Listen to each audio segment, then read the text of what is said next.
इस वक्त पेट्रोल बढ़ गया जी। कह रहे हैं कि ईरान का और कॉन्फ्लिक्ट है इसराइल का, शायद उस वजह से बढ़ा, लेकिन बजट के अंदर हमें रिलीफ क्या मिला पेट्रोल की कीमतें बढ़ा कर? देखें, पेट्रोल की जहाँ तक है ना, उसमें दो इश्यूज हैं। अक्सर ईरानी पेट्रोल स्मगल होकर आता था, तो वो भी एक नुकसान है हमारे मुल्क ज़रा के लिए।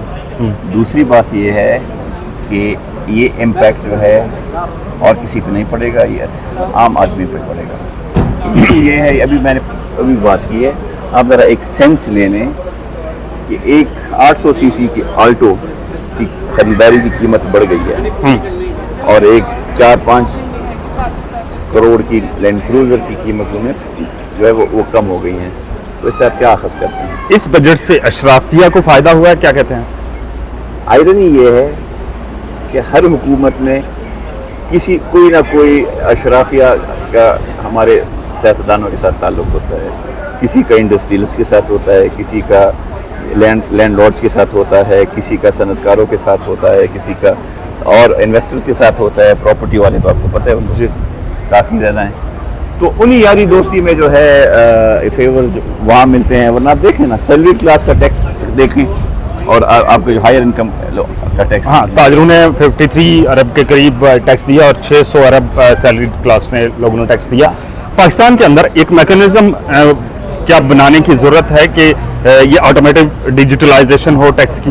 देखें, इकोनॉमी को डॉक्यूमेंट करना हमने शुरू किया था और उस पर काफ़ी रेजिस्टेंस भी आई, लेकिन टैक्स नेट बढ़ाना और इकोनॉमी को डॉक्यूमेंट करना ज़रूरी है। दूसरी बात यह है, आप देखें मोटरवेज़ की कीमतें जो है उसमें इजाफा हो गया है, सारी जो भी सर्विसेज है उसकी कीमतों में इजाफा हो गया।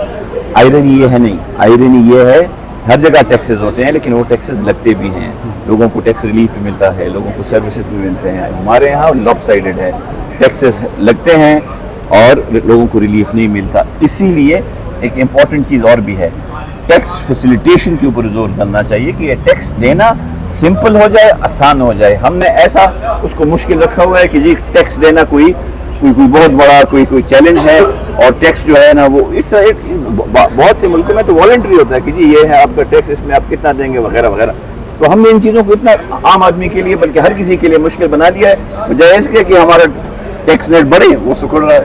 अभी सर बजट के दौरान पाकिस्तान तहरीक इंसाफ ने एहतजाज किया पार्लियामेंट के अंदर, और उसके बाद वो साउंड सिस्टम ख़राब हो गया और ये कहा जा रहा है, जो हमारे तक खबर पहुंची, कि उस पर 35 करोड़ का खर्च है। अब इतने ज़ोर से डेस्क क्यों बजाए कि वो सिस्टम ही ख़राब कर दिया? बजट से पहले मैंने 12.5 मिनट की तकरीर की, वीडियो आई, और वो जो मैंने उसका रिपोर्टर्स का जो नीचे वो जो टाइप करते हैं उनकी ट्रांसक्रिप्ट देखी, तो उसमें सिर्फ 4 मिनट और 91 सेकंड की थी। उस वक्त तो सिस्टम, उस वक्त तो ना किसी ने डेस्क बजाए थे। इशू ये है और आयरनी ये है कि, और ये बड़ी अफसोस की बात है कि इस वक्त पार्लियामान में भी आप जो है बात करते हैं उसके ऊपर भी सेंसरशिप है।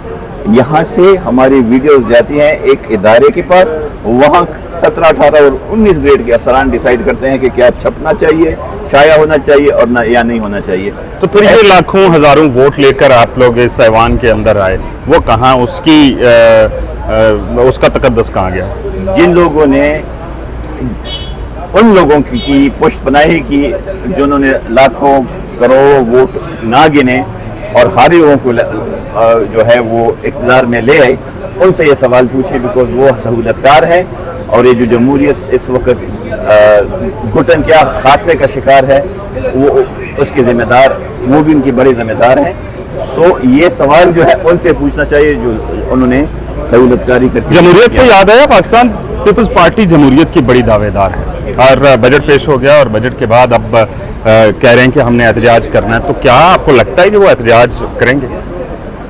उनको एक कॉल आएगी कहीं से, रोज़ ठीक ठाक हो जाएंगे जिस तरह रहा है। आप एक और आयरनी देखें, मैं अक्सर ये सोचता हूँ, कारसाज का वाक़या हुआ जब बेनज़ीर भुट्टो शहीद आई, उससे बड़ा रिसेंट मेमोरी में सियासी कारकुन शहीद कहीं नहीं हुए, 150 से ज़्यादा शहीद हुए हैं। और फिर अफसोस की बात यह है कि 26वीं आईनी तरमीम को प्रमोट करना, बिलावल भुट्टो जरदारी ने उन्हीं की कारसाज की बरसी चुना कि उस पे उनकी प्रमोशन की और बेसिकली अदलिया का गला गोंद के उनको एग्जीक्यूटिव के माताहत कर दिया। तो ये कॉम्प्रोमाइजेज लास्टली ये बता दें ईरान इसराइल कॉन्फ्लिक्ट ऊँट किस करवट बैठेगा, पाकिस्तान के ऊपर क्या असरात मुरतब हैं? पाकिस्तान को बड़ी दानिश्त के साथ और बड़े सोच समझ के अपना जो किरदार अदा करना चाहिए। एक चीज़ तो ये है कि सबसे पहले पाकिस्तान को अपना मफाद देखना है, एक दूसरा इसराइल का हमने देखना है कि जब हमारा और इंडिया का कॉन्फ्लिक्ट था तो इसराइल का क्या रोल था। अगर उनका रोल था कि वो इंडिया के साथ खड़े थे, उनको सपोर्ट कर रहे थे, उनको इक्विपमेंट दे रहे हैं, तो ये तो फिर हम पे भी लाजिम है कि हम ईरान के साथ खड़े हों, उनको इक्विपमेंट दें और उनको सपोर्ट करें। लेकिन इसके साथ साथ मेरा ये ख्याल है कि एस्केलेशन इस खित्ते के मफाद में नहीं है, बिकॉज इसराइल एक मुल्क है, वो फ्रंट पे है, वो ये कह रहा है कि जी हम रेडिकल इस्लाम के सामने खड़े हैं और आप वेस्ट को और अमेरिका को बचा रहे हैं। ये अगर एस्केलेशन हुई तो इस खित्ते को, मुसलमानों को, मिडल ईस्ट को, पाकिस्तान को, अफगानिस्तान को, ईरान को, इन लोगों को नुकसान। ये जो 53 ममालिक हैं वो खामोश थे और अब अखबारी और मीडियाई मजम्मतें जा रही हैं। हाँ, ये तो देखें आप कहाँ पे ऐसी हुकूमतें हैं जो कि आवाम के मर्जी से हैं, आज़ादाना। तो जब आवाम की मर्जी से नहीं होंगे तो आवाम का इंटरेस्ट ही नहीं होगा। अपनी हुकूमत देख लें, हमने तो फिर भी गुजारा किया है, औरों से 6 जहाज भी गिरा दिए हैं, बाकी चीज़ें भी कर दी हैं, उसके बदले में डिफेंस बजट भी बढ़ गया है। लेकिन आप अगर देखें तो हम सब, अंग्रेजी में कहते हैं ना, बेगर्स कांट बी चूजर्स। हम कोई ऐसी बात करें कल को हम पे IMF और वर्ल्ड बैंक कतराने लगा दे तो हम आगे क्या जा सकते हैं। इसीलिए इकॉनमी के लिए इम्पोर्टेंट ये है कि इंटरनल पोलराइजेशन, सियासतदान अकल खाएं, एक साथ करें, एक साथ हों, इक़्तिदार की शराकत छोड़ें और इक़्तिदार की सियासी क़ुव्वतों को मुकम्मल मुंतकिली के ऊपर बात करें। वो भी अनफॉर्चुनेट है कि बीबी शहीद ने किया था, उसके बाद शहीद हो गई। वक्त देने का बहुत शुक्रिया।